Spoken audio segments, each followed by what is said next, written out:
The stars above Novaterra were brighter than ever. From the balcony of the United Command Tower, Captain John Carter looked out at the skyline.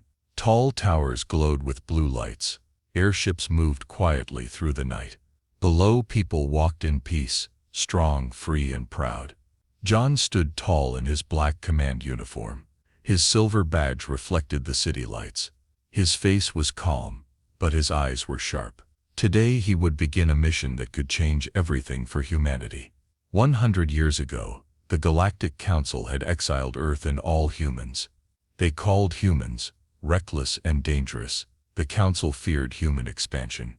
Earth was stripped of its voice. Its ships were banned from Council space. Many thought humanity would fade away, but they didn't. In the Outer Rim, far from the Council's reach, humans survived. They built new cities on distant worlds. They learned, adapted, and grew stronger. Novaterra became their new home, a symbol of what humans could achieve on their own. Now John Carter was ready to return, not to beg, but to demand respect. He walked through the command hall, his boots echoing on the metal floor. Officers saluted as he passed. On the screen above, the logo of the United Human Coalition spun slowly, a golden star rising from a broken planet. "Ship is ready, sir," said Commander Ray, his second in command. "Supplies loaded. Crew waiting aboard Eclipse 1. "Good," John replied. "We leave at dawn." Ray hesitated. "You're sure about this? The Council isn't known for mercy." John nodded. "That's why we don't ask for it. We show them what we've become."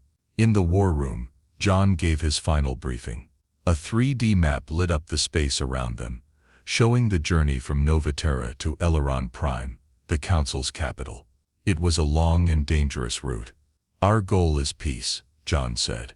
"We will speak with strength, but not violence. If they listen, we return with honor. If they don't," he paused, "then we show them we're not afraid." His crew listened closely: pilots, engineers, diplomats. Each one had grown up hearing stories of exile. Each one knew this mission was more than politics. It was history in the making. As the sun rose, Eclipse 1 lifted off. Its engines burned silently as it rose through the clouds and into orbit. Inside the ship, John sat in the command chair. He looked at the stars ahead. "We're coming back," he whispered, "but this time on our terms." Behind him, the Earth faded into darkness. Ahead, the stars lit the path to Eleron Prime. Eclipse 1 moved silently through space, a sleek silver ship cutting through the dark. Inside, Captain John Carter stood on the command deck, watching the stars drift past the large front window. His crew worked quietly behind him, checking systems, scanning routes, and updating logs. The ship had been traveling for 3 days. They had crossed 2 human-controlled sectors, and now entered neutral space, uncharted and unpredictable. John turned to his second-in-command, Commander Ray. "Status report." "All systems green," Ray said. "Next stop, Trade Station Axelon. Estimated arrival, 6 hours." John nodded. "Good, alert the crew. I want a full scan of the station before we dock." Trade Station Axelon floated near the edge of the Deltar Belt. It was old, rusty, and full of travelers from every corner of the galaxy. Cargo ships, pirate shuttles, and alien vessels crowded the docks. John had been here once before, years ago. It hadn't changed much. As Eclipse 1 approached, a voice crackled through the comms. "Unknown vessel, state your name and purpose." "This is Eclipse 1, United Human Coalition," John replied. "Requesting docking access. Peaceful passage." There was a pause. "Docking Bay 6, don't cause trouble." They landed smoothly. John, Ray, and a small team stepped onto the platform, weapons holstered but ready. Inside the station, the air was thick with smoke and the smell of oil. Traders shouted prices, robots rolled by with crates, and aliens of all shapes moved through narrow halls. At a quiet bar, John met an old contact, Friend Tal, a Lurian smuggler, with one eye and a long memory. "Well, well," Friend said, sitting down across from John. "Captain Carter, back from the dead. Not dead, John replied. Just exiled. Friend laughed. Same thing to the council. John leaned in. What are they saying about us? Friend looked around, then lowered his voice. Word is they're scared. Humans have grown too fast, too strong. They say your ships are faster, your tech is better. The council doesn't like that. John's eyes narrowed. Do they plan to stop us? Friend shrugged. They might try, but you didn't hear that from me. Back on the ship, John called a private meeting with Ray and the diplomatic team. The council knows we're coming, he said. They fear us. That means we're doing something right. But we must be careful. We can't give them an excuse to attack. Commander Ray looked worried. What if they never wanted peace? What if this is a trap? Then we'll be ready, John said simply. Later that night, John sat alone in his quarters. A small screen on his desk showed a hollow image of his father, Admiral Damon Carter. He had once tried to speak to the council and never returned. John clenched his jaw. I'll finish what you started, and I won't fail. Outside the window, the stars moved like quiet sparks in the black. Eclipse 1 continued its journey, past old boundaries, toward a dangerous future. The planet Eleron Prime shone like a pearl against the blackness of space. It was artificial, built by the Galactic Council over 200 years ago. Its surface was smooth, silver-white, and dotted with glowing blue cities. Giant rings rotated around it, housing the main fleets of the Council Defense Forces. From the bridge of Eclipse 1, Captain John Carter stood silently as the planet came into view. There it is, said Commander Ray. Eleron Prime. John's eyes were steady. The heart of the Council. As Eclipse 1 approached, Council patrol ships surrounded them. Sleek, angular, and heavily armed, they formed a tight escort. A sharp voice came through the comms. Eclipse 1, lower shields and prepare for inspection. This is standard procedure. John gave a calm nod. Comply. The inspection was long and tense. Council officers scanned the ship, checked logs, and questioned the crew. But they found nothing wrong. After an hour, permission was granted. You may proceed to Landing Zone 7, the patrol commander said coldly. As they descended, the skyline of Eleron Prime came into view. Tall, curved towers of light and crystal, floating walkways and airships drifting between buildings. It was beautiful. It was also built to impress. The human delegation entered the council hall, under heavy guard. The hall was massive, shaped like a dome, with hundreds of glowing seats arranged in tiers. At the center stood the high podium, where the council's leaders watched over all. Chancellor Virix Thel stood waiting. He was tall and thin, with pale violet skin and eyes like ice. His robes shimmered with golden threads. At 220 years old, he had ruled the council for over a century. Captain John Carter, he said smoothly, we welcome you to Eleron Prime. It has been a long time since your kind stood here. Jean bowed slightly. We come in peace, Chancellor. We come to speak. Virix smiled, but there was no warmth in it.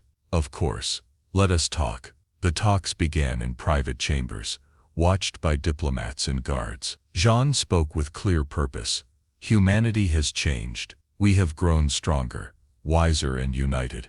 We seek recognition, not favors. We want to rejoin the council as equals. Virix nodded slowly. Yes, growth. We have heard of your progress. Ships that rival our own, new alliances, advanced systems, all outside council control. We were forced to survive on our own, Jean said. And we did. Virix's tone sharpened slightly. Some say you grew too fast, too far, that such freedom is dangerous. Jean leaned forward. Danger comes not from freedom, but from fear. The Chancellor's eyes narrowed.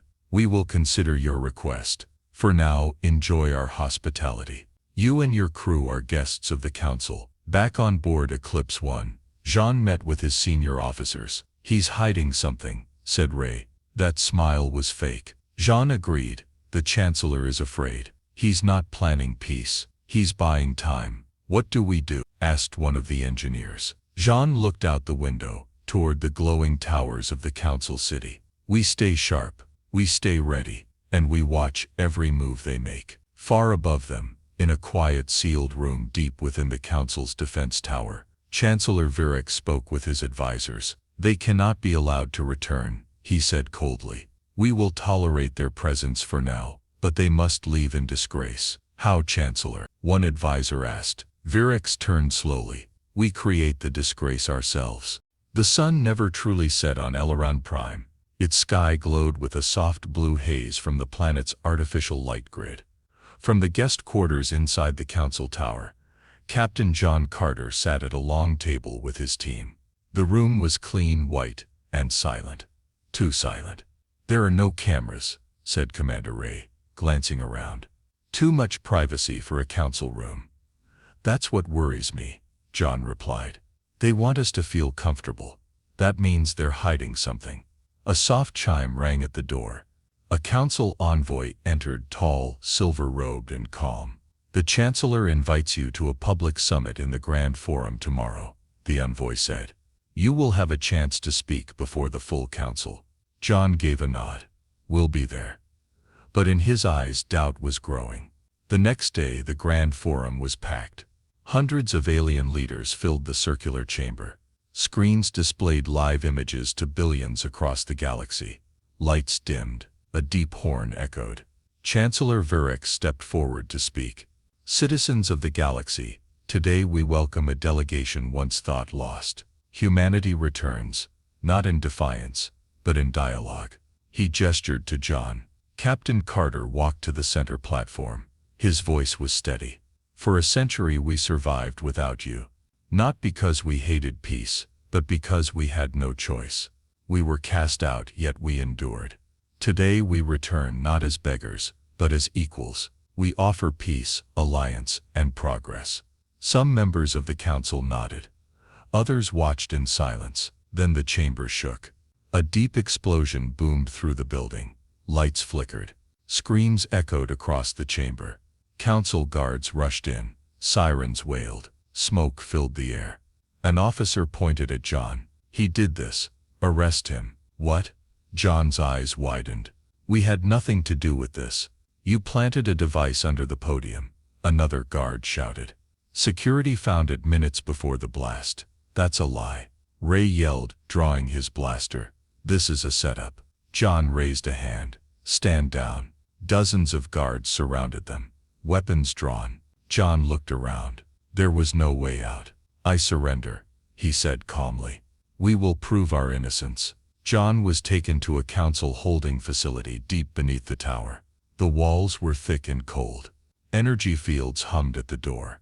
In a nearby control room, Chancellor Virex watched through a screen. "He won't speak again," he said to his aide. "We'll send the humans home in chains. Their empire will collapse without him." But Virex had underestimated John's crew. Back aboard Eclipse 1, Commander Ray gathered the remaining officers. "They've taken John," he said. "They're blaming him for the bombing." "But it wasn't us," said the pilot. "Lon, we didn't plant anything." "They know that," Ray replied. "This isn't about truth. It's about control, and we're not leaving without our captain." They formed a plan. Fast, quiet, dangerous. They contacted a neutral diplomat, Lady Arvin, who owed John a favor. With her help they learned where he was being held, and how to get in. That night, as the council celebrated the security victory, Eclipse 1's stealth shuttle slipped through the city's shadows. The crew wore dark suits and moved like ghosts. They passed guards, disabled sensors, and reached the holding facility. Inside his cell, John sat in silence. Then the door slid open. Ray stepped inside. "Captain, time to go." John stood with a slight smile. "Took you long enough." Alarms blared. Council guards flooded the halls. The crew fought their way out, moving fast. John led them through a service tunnel, out into the docking ring. They made it back to Eclipse 1. Engines roared. The ship blasted away from the planet, dodging council fire. As the stars rushed past the windows, John took the command chair once more. "They tried to silence us," he said. "Now we make them listen." Eclipse 1 raced through space, its engines burning bright behind it. Inside the ship, red lights blinked across the control panels. The crew worked fast, checking systems, scanning for threats, and preparing for what came next. Captain John Carter stood at the center of the bridge, calm but focused. "Status?" he asked. "We're clear of Eleron Prime's orbit," said Commander Ray. "But the Council fleet is already moving. They're coming after us." "Let them," John said. "We have work to do first." In the ship's secure chamber, Jean and his crew reviewed the evidence they had stolen during the escape: security logs, messages, and internal orders. One file stood out: a secret recording from the Council Defense Command. It showed Chancellor Varix giving the order, "Plant the device beneath the platform." Varix's voice said clearly, "Make sure the humans are blamed. Let the galaxy see what they truly are." The room fell silent. "They planned everything," Ray said. "From the speech to the explosion." Jean's face hardened. "They wanted to destroy our name, not just stop our mission." "But we can stop them now," said Len, the pilot. "We broadcast this to everyone." Jean nodded. "Prepare the transmission." Minutes later, Eclipse One sent a live signal across the stars. Every channel, every public system, every comm station lit up. Jean appeared on screen, standing tall in front of the flag of the United Human Coalition. "This is Captain John Carter. The Council tried to frame us.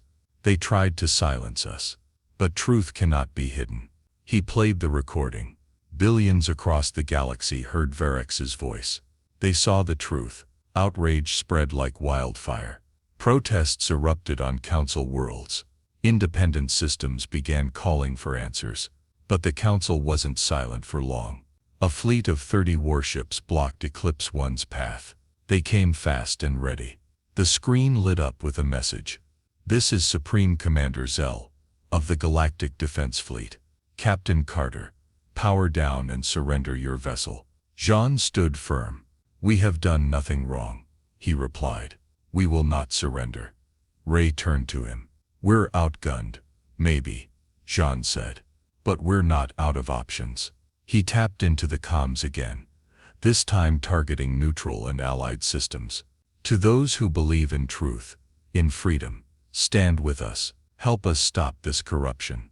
To the crew's surprise, several ships began to respond. Smaller fleets jumped into the sector: independent traders, rebel units, even former Council allies. A standoff began. On one side, the Council fleet, clean, sharp, and silent. On the other, Eclipse One, surrounded by mismatched but brave defenders. Jean looked at the stars before him, then back at his crew. "This isn't war," he said. "It's a message, and the galaxy is watching." Then something unexpected happened. One of the Council ships powered down its weapons. Then another, and another. The commanders refused to fire. They had seen the broadcast. They didn't want to fight for lies. Council Commander Zell gritted his teeth. "We're losing control." He gave a final order: "Fall back." And just like that, the Council fleet vanished into hyperspace. Silence filled the bridge of Eclipse One. Jean let out a quiet breath. They blinked. Ray smiled. "We did it." "No," Jean said. "We just started." The stars were calm, but tension filled the air inside. Eclipse One. Captain John Carter stood on the bridge, staring at the empty space where the Council fleet had vanished minutes before. His crew was silent, watching him, waiting. "They retreated," said Commander Ray. "But that doesn't mean this is over." "No," John agreed. "It means they're thinking, and that gives us a chance." John turned to the communications officer. "Are our lines open?" "All channels active, Captain," she said. "Our message is still spreading." Across the galaxy, John's broadcast continued to play. It reached planets controlled by the Council, independent worlds, neutral stations, and systems on the edge of known space.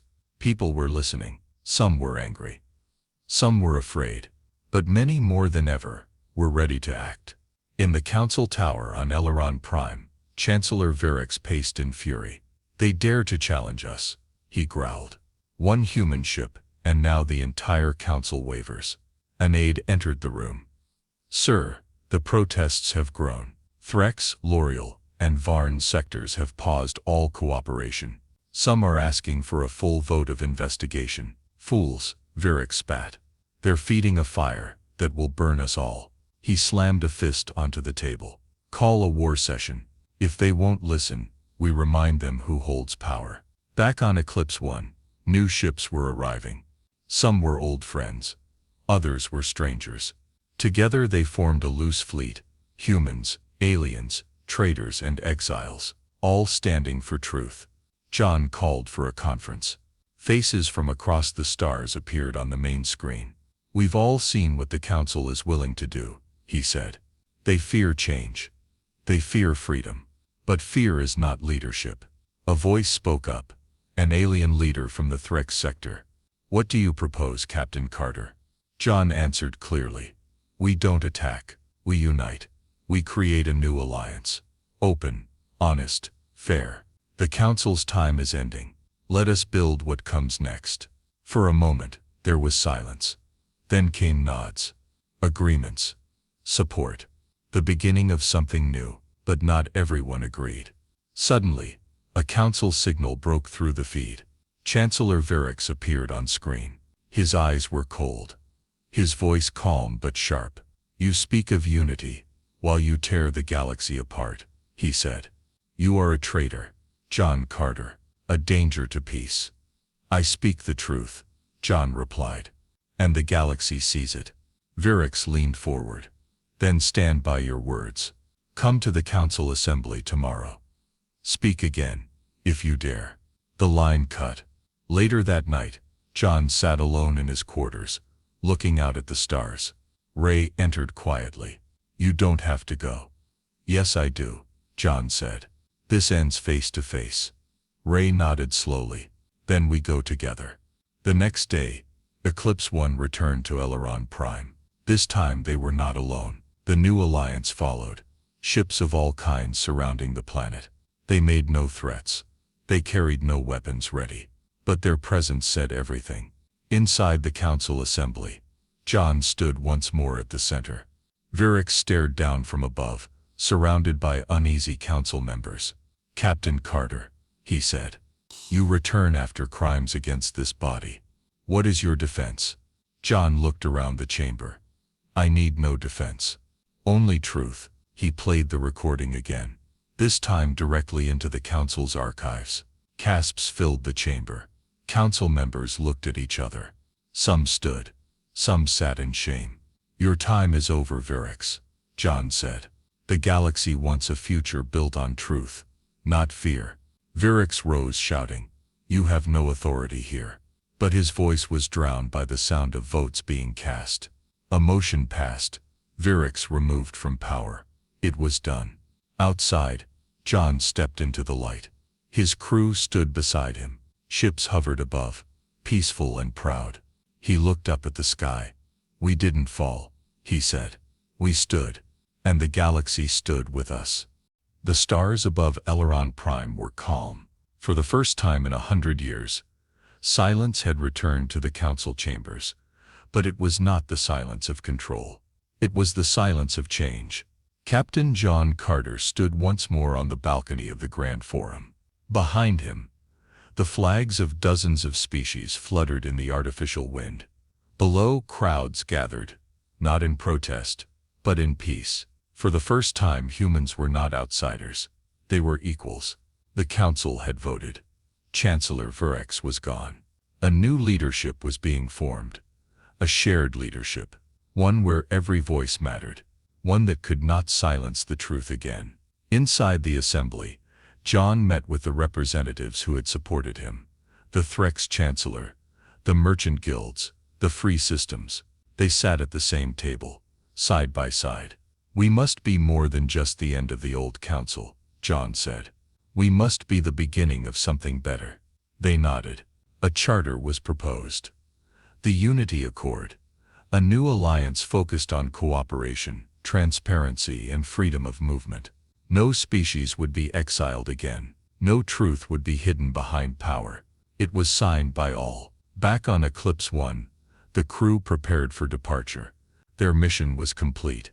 You really think they'll keep their word? Ray asked. John looked out at the skyline, now filled with ships from across the galaxy working together. Not all of them, but enough. He walked through the corridors one last time, passing the crew who had stood with him through exile, betrayal, and battle. He paused at the command chair. "Where to next, Captain?" "Land," the pilot asked with a grin. John smiled. "Home, Novaterra." The engines hummed to life. Eclipse 1 rose from the platform, turning toward the stars. As the ship broke atmosphere, the crew looked out at the galaxy. They were no longer alone. They were no longer exiles. They were leaders of a new beginning. On Novaterra, the people gathered to see their ship return. Lights filled the sky. Cheers echoed through the cities. The exile was over. Captain John Carter stepped off the ship, greeted not by generals or guards, but by children, families, workers, and dreamers. He raised a hand in quiet salute. They had come back stronger. They had come back free, and the galaxy had listened.